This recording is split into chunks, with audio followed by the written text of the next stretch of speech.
All right, folks, what is going on? This is episode 462 of the First and Frame Rate Show. I am VF Baller. Over here, we talk about Georgia Southern and Atlanta Falcons football. And today, we're going to talk about a special player for Georgia Southern, a guy who did a lot of things for Georgia Southern in the 1 year that he was here. Well, 1.5 years.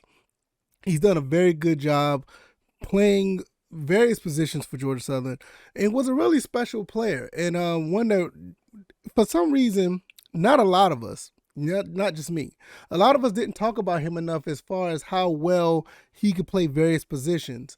We're gonna give him, some shine today and let him know that we did appreciate him at Georgia Southern. And I'm gonna talk about his play and how well did that he did for us, and just give him some appreciation because we didn't think to talk about him enough while he was on the field.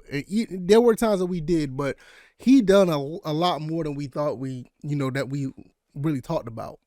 If this is your first time here, welcome. This is the First and Frame Rate Show. I am VF Baller. Over here, we talk about Georgia Southern Atlanta Falcons football. And you can find me on Anchor, Stitcher, Spotify, Apple, and Google Podcasts. Also on YouTube and Rumble if you want to watch the visual side of the show. Thank you guys for the support, all the people who have been watching and definitely listening on the podcast side. Seems like for the most part that is the choice for most of the people who consume the show. I really appreciate it. Let's get into this. Amare Jones came to Georgia Southern after being at Tulane for, I think he was there for 3-4 years. And he decided to come to Georgia Southern, which was kind of interesting because, Georgia Southern, at the time when he came to Georgia Southern, it was interesting because a guy from Texas coming all the way to Statesboro was, I ain't gonna say it wasn't nothing that was not thought about or you don't talk about as much, but for him to come here and his skill set worked so well, come from Tulane, which, Coach Fritz was over there, with former Georgia Southern coach, kind of have a little bit of ties there. But his skill set fit so well what Georgia Southern was doing at the time. And we all thought it was going to work out pretty well. I was kind of actually excited for him to come here and do some things because the way that when he came here, I thought he was just going to be a running back, somebody who was going to pick up from where the Wesley Fields or the Wesley Kennedys or even where Logan Wright was, J.D. King, he's just going to be another guy another weapon for us to run the ball because that was our bread and butter. So that was going to be a good thing. But when I started to look at some of his stats, like he could do a little bit of everything. This was a really good look for Georgia Southern because we got a guy who not just to run the ball. He can catch out the backfield. He could play wide receiver. He actually played a little bit quarterback. So this was like a really interesting look for what Georgia Southern could, bring to the table. We're going to get into what he's done at Georgia Southern, but first I want to give you some background on what he's done. In 2018, 2019, this is all on gseagles.com. You can check this out. I might put the link down in the description of the YouTube and Rumble if you want to check this out. In 2018, 2019, he appeared in every game for Tulane, had 939 all-purpose yards, led the team in kickoff returns and punt return yards. He ran for 216 and had 4 touchdowns. He had a total season-high kickoff return yards at Cincinnati, and he caught season-high 3 passes for 29 against SMU. Rushed for a season-high 42 yards and 8 carries at Tulsa. Had 3 carries for 26 for a touchdown at Houston. Finished the year on a high note. He totaled 42 all-purpose yards against Louisiana in an All-Nation Cure Bowl. So even out the gate, he was just versatile to do so many things. The kickoff return, special teams, running the ball, catching the ball a little bit. This is the skill set that was like really unique for Amare Jones. 2019, 2020, played 13 games, made 6 starts. And he finished the year with 1,611 all-purpose yards, ranks 7th in program history at Tulane. I can go down the whole, spill of what he did that year, but just that alone could stand on itself. It just goes to show you based on what he did in 2019 to 2020, 2018 to 2019 to 2020, he just continued to get better at what he did.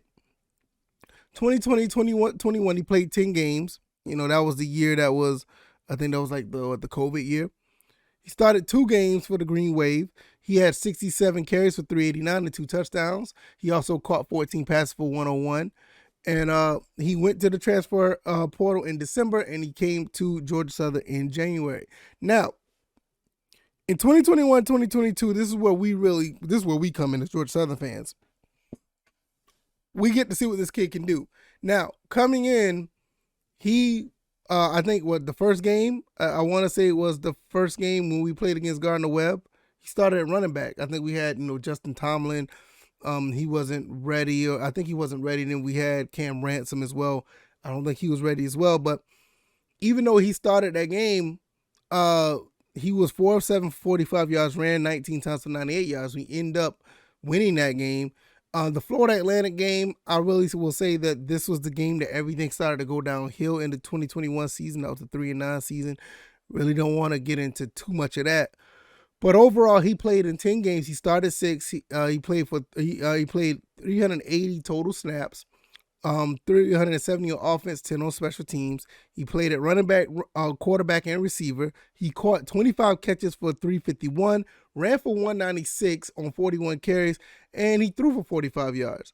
He was third on the team with all 547 all-purpose yards. So just like I said, he was one of those guys that could do a little bit of everything. And it helped in a lot of ways, because I don't think we probably wouldn't have won that game against Gardner-Webb if it wasn't for that and for him playing. And he had a couple of pretty good plays throughout the season that year as well. But 2022 was the season where he blew up. He strictly went to wide receiver, and this is where you started to see how well he could play. We saw some amazing catches that he made. You saw him, doing some things on special teams. He was really contributing in a high way. And if I'm not mistaken, I don't have the stats in front of me. I want to say he was number 1 in receiving yards or number 2. Well, anyway, he had 35 receptions for 483 yards and 6 touchdowns. And in the Old Dominion game, he played very well. And with him catching one of the greatest touchdowns that I've seen. And to be honest with you, I mean, I've seen a lot of football, but for you to catch a diving touchdown like that with a receiver right on you, between him and Derwin Burgess, I mean, those guys are the ones that have been catching like amazing catches. And if you're looking at this on YouTube or Rumble, that catch they had for a touchdown against Georgia State, I mean, just acrobatic, spectacular catches these guys can make. And it's unfortunate that there were some plays that happened in the Old Dominion game that end up, ending his season. Apparently he put it out on IG on Instagram that he was not going to be on that his season was over, and kind of find out based on news reports that he sustained an internal injury and he needed surgery the next day. So this had to be something really serious. And it's really unfortunate because he was on his way to do so many good things. Not only that he could play receiver, I mean, he did pretty good in the special teams with the kick returns, punt returns. If you needed him to, he could play running back. And he's done so much, and he helped the team in so many ways. It sucks to have a kid like this to go down like this and not able to finish the season, especially when we're just now getting to the point where we're on a high note and we're starting to roll a little bit, where we can get, some really good, you can rack up a really good bit of wins going down the stretch. So I want to say this. I want to thank Amare Jones. I want to thank you. I don't know if you watch the show. I don't know if you listen. If anybody do, can reach out to him and listen. That listen to the show, reach out to him. Let him know that at least here at First and Frame Race, we appreciate him. We appreciate him a lot, and for not just his career at Tulane, but just with Georgia Southern as well. I mean, he had a fairly good college career as a football player. Now, I don't know what goes on with the rest of his career. I don't know if he has any more eligibility. I don't know if this injury does anything. I don't know how far this injury is going to, how much of a toll it's going to take on his health, as far as, will he play again? Is he going to declare for the draft? Because I think he has somebody on the NFL team could use this kid. At 5'11", 195, I mean, he could do a little bit of everything as far as, play a little bit of receiver, play a little bit of running back, do a little bit, play some special teams. I think he can be on an NFL spot if if it's available for him, or if he's going to be able to pursue that.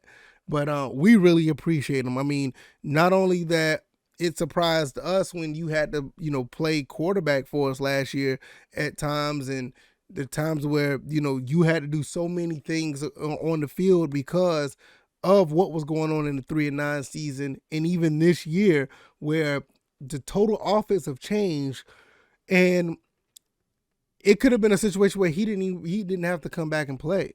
I mean, I remember us on social media was asking him, was he going to come back? And he asked us, do we want to see him back? And then, absolutely. We want to see Amare Jones play because he, did so many good things the year prior. And just to have that extra person on the field who can, stretch the field, know how to, play different positions, have high IQ, the high IQ that he has on the field is a really good, weapon to have against any team. And he showed how well he contributed. He was on his way to possibly 1,000 yards this year. With 4 more games in, he could the way things were going with this team and the way we're moving the ball, he could have been very close to 1,000 yards receiving. He was almost already at 500 at 483. Got 4 games, 4 games, 5 games left. They got 4 games left. Anything was possible. But unfortunately, that's not the case, and we won't be able to, to see it. And it kind of sucks because injuries are a part of the game, and that's one thing that we always look at, but we look at it once it happens, because we're always in a situation where we look at these guys like,